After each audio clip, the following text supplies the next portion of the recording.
विजय group housing limited या गृहप्रकल्पामध्ये जवळजवळ 455 करोडचा घोटाळा झाला आहे।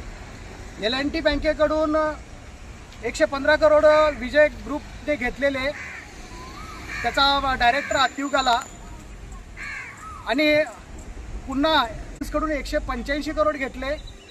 आदित्य बिर्ला या कंपनीकडून 80 करोड घेतले। सर्व खरेदीदारांकडून 80 करोड घेतले।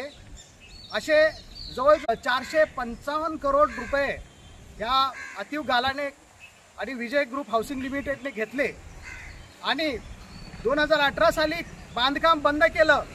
बांधकाम बंद केल्यानंतर 2021 पर्यंत होम बायर्स सगळे घराची वाट बघत होते, परंतु घर नाही मिळालं। म्हणून 2021 साली घर खरेदीदारांनी FIR केला आणि त्या गालाला जेल